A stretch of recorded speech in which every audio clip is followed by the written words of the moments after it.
Hey, Candace here, and I am wanting to talk to you about where you can really travel in your dream life and how important sleep is for so many reasons. And it's interesting that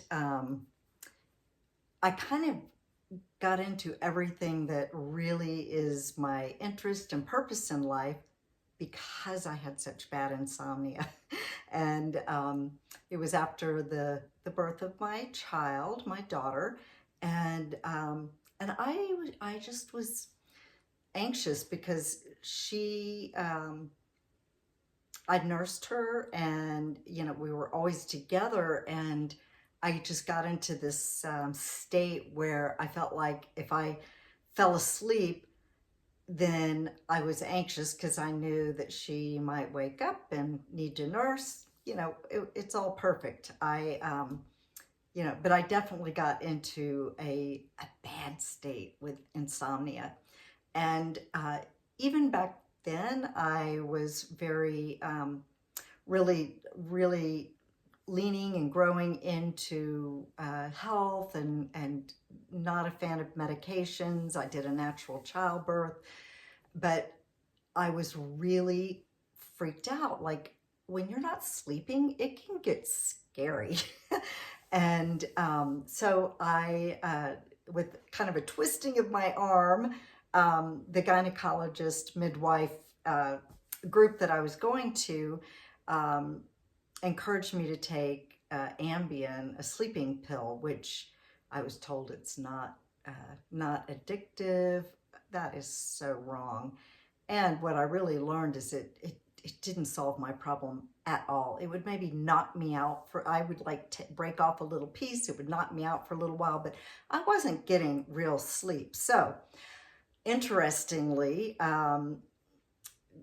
through a series of events, I ended up going to the Chopra Center in California to learn meditation because I was convinced I couldn't do it right. Like most people think they can't do it right, which is actually not true. Anybody can meditate. So it truly was a turning point in my life because, I came back convinced that of course I can meditate. And I just ended up using it in a way like I was super rigid when I started, because it was like, the instruction was to meditate 30 minutes in the morning, 30 minutes at the end of the day.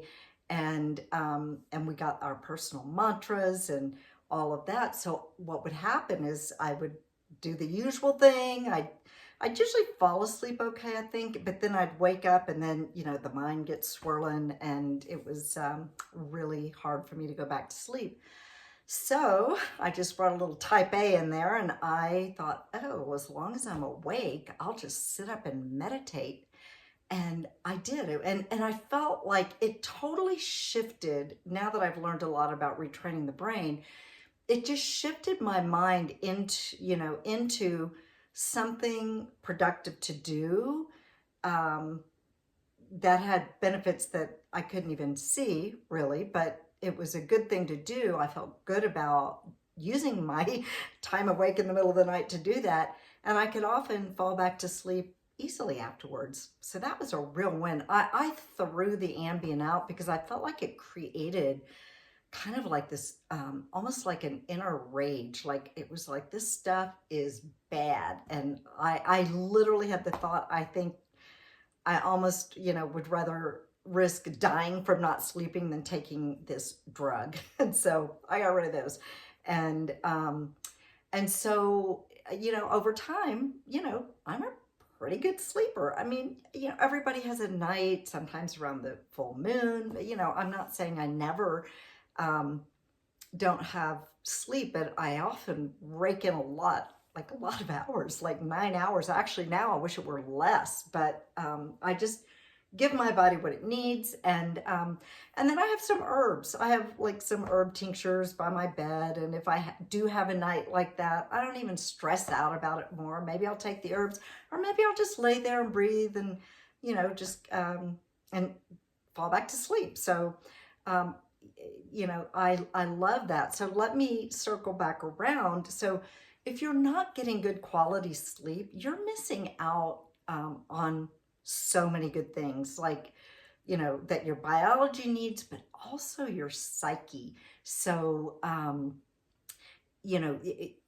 good deep sleep allows the body uh, to do its janitor work, really. Like, it's when we're sleeping that the body, because we're on a circadian rhythm. Ayurveda, the science of life, recognizes, we're diurnal beings. We are on that 24-hour clock, and we are meant to be sleeping in the nighttime.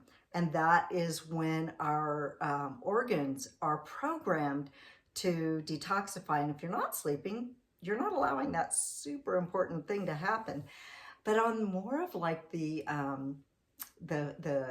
cool part is that you're in a different you're in a different world when you're sleeping.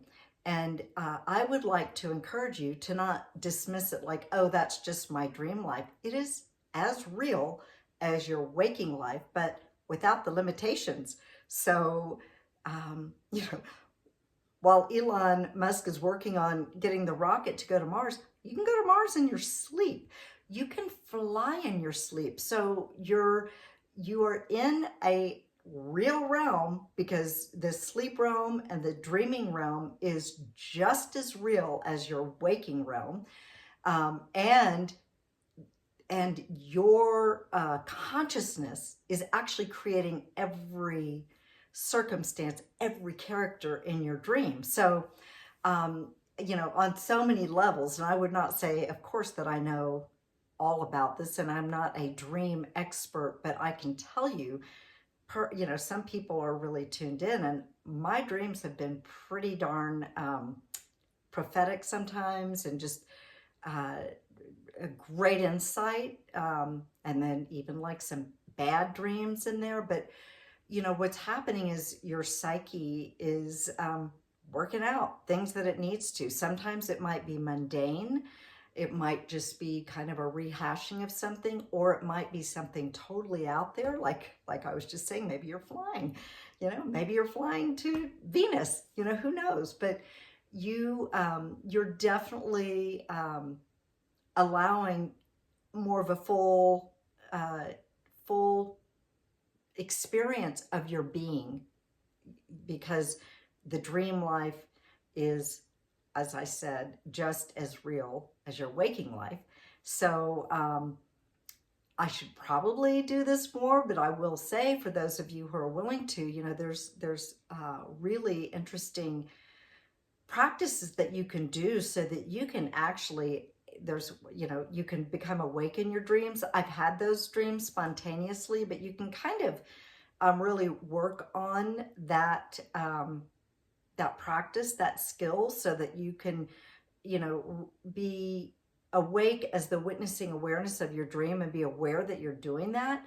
And then you can even like shape your dreams into, you know, being more intentional. I do think that's very interesting work, and I kind of wonder why I don't do that. I think I do know, though. It's like I've got too many other things I'm always interested in, and I just sort of let go. That's another cool thing about when you're sleeping, is it truly is a time that you can fully surrender and let go. Unlike even your most relaxed moments in your waking life. So I just I didn't really have a huge story to tell with this, other than, value your sleep. If you're not sleeping well, you know, I could certainly help you. You could contact me, or just realize that it's something that is worth your time and attention to take care of, and to not do it with a drug, because then you're kind of robbing yourself of the real benefits while you're sleeping. But, and please don't look at sleep as something that's you know, expendable, that's not necessary.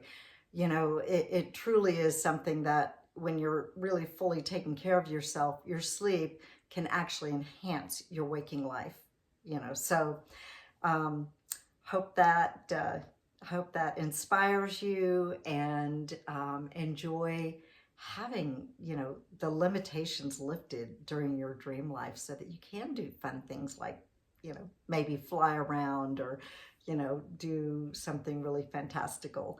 All right. Namaste.